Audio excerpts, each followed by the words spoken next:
Oke, assalamualaikum warahmatullahi wabarakatuh. Waalaikumsalam warahmatullahi wabarakatuh. Ya, kita kedatangan tamu yaitu Ustaz Angga. Alhamdulillah. Kabar Ustaz? Alhamdulillah baik. Alhamdulillah. Jadi kesibukannya apa tuh?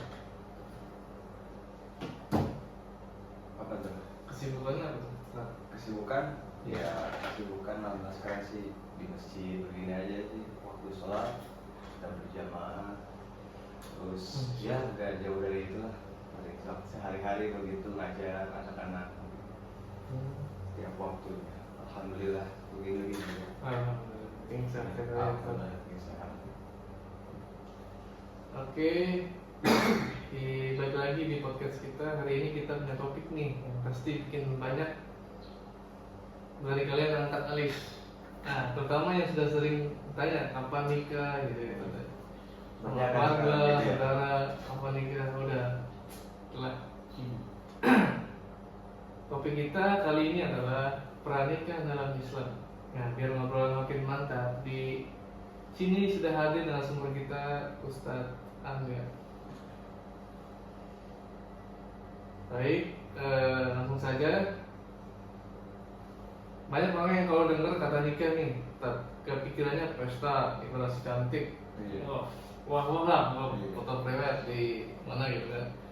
Padahal Islam punya makna yang lebih dalam soal ini. Biar dijelasin nih, apa sih makna pernikahan dalam Islam? Ustadz Angga, silakan. Betul, jadi tidak sedikit, mungkin kebanyakan sekarang orang-orang ya mengenal tentang pernikahan itu karena emang dekorasinya Iya, wah, gitu, gitu ya. iya, harus ini itulah. Ya, sekali seumur hidup gitu ya. Nah, iya. Apalagi kan.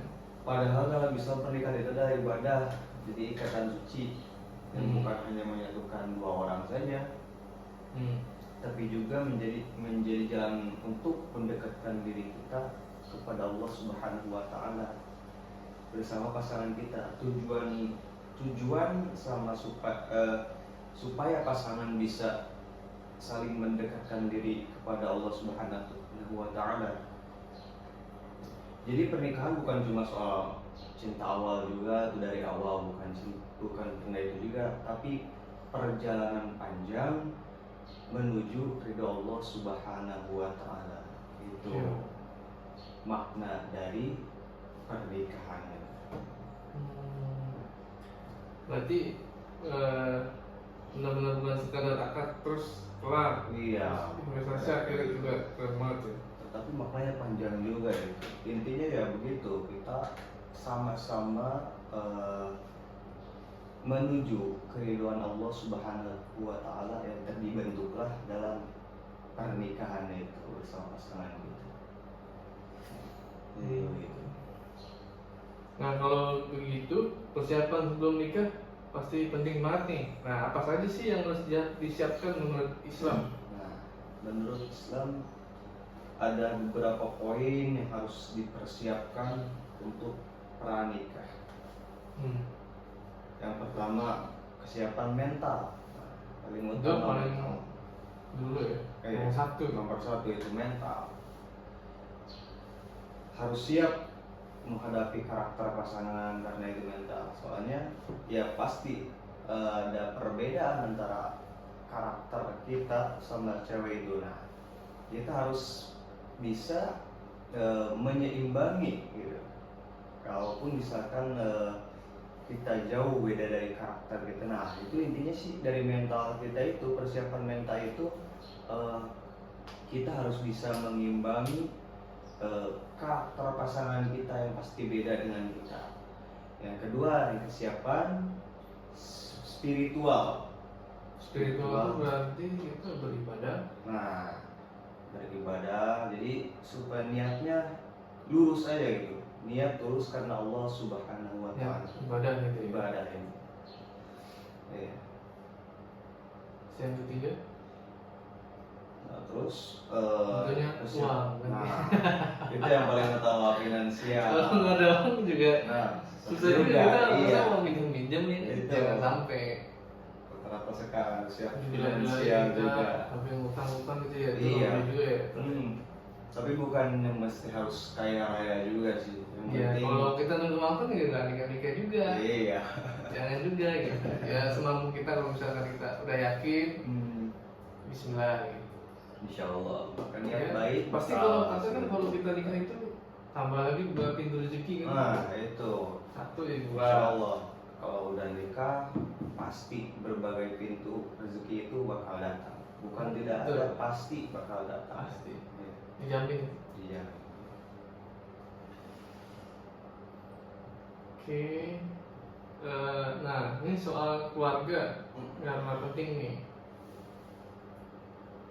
Kalau untuk keluarga, kalau misalkan, aduh, keluarga cewek saya misalkan orang kaya gitu, orang berada, terus kayaknya nggak suka nih, terus gimana tuh? Nggak lanjutin apa nggak usah? Oh, maksudnya gimana? Misalkan keluarga perempuan kita nih orang kaya kan beda lah sama kayak kita. Iya. Itu kita lanjutin atau enggak? Kalau misalkan keluarga kita, Misalnya kita pas-pasan, uh-uh. keluarga pacar kita misalnya, kawan kita tuh orang kaya, itu orang sedangkan berada. orang tua kita atau orang tua cewek tidak suka gitu. Iya, ya kalau ya kan seharusnya kan dia cari yang berada juga kan Iya. sama Iya, iya. sosial gitu. Iya. Ini kan beda dong bang. Itu kita harus gimana nyikapin? Ya, Lanjut apa udah putar balik gitu. seharusnya tidak jadi patokan ini sih. Yang penting Karena kita kan gengsi juga kan.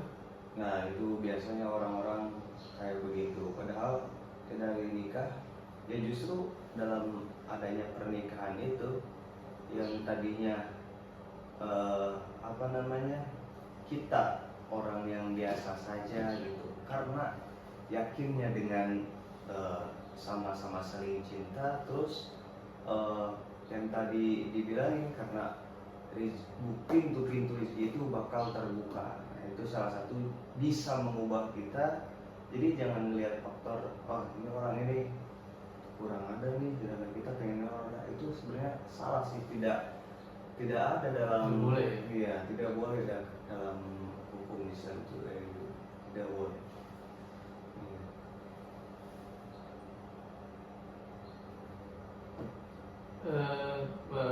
Untuk zaman sekarang nih, saya tanya lagi tuh, challenge-nya kan banyak banget tuh. Mulai dari medsos, Iya. mulai bebas, gaya hidupnya makin naik, apa aja naik nih. Gimana Islam memandang tantangan ini?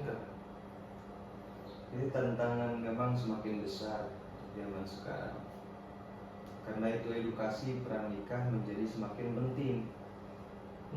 Banyak program bimbingan menikah yang bisa diikuti pasangan untuk memahami tanggung jawab setelah menikah.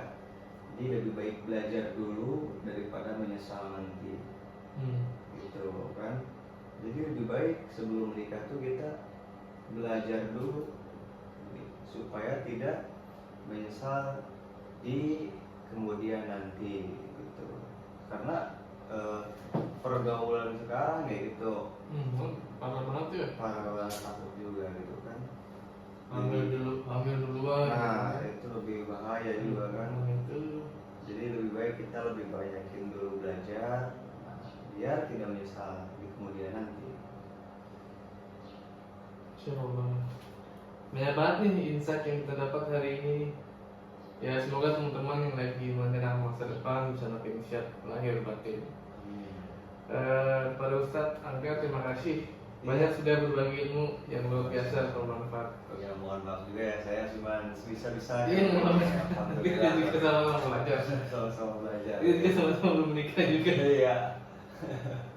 Masya Allah. Iya sama-sama. Mungkin ada doa buat apa namanya sih kayak dalil buat pernikah gitu. Dalil buat persiapan atau Iya. nikah. Iya. Ada.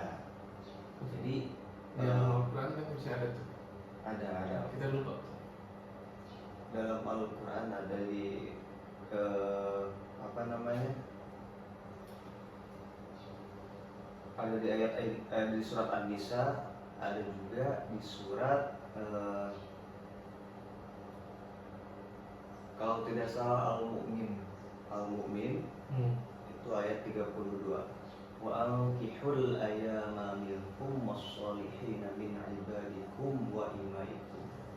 Jadi jangan takut, setiap orang pasti akan menemui pasangannya.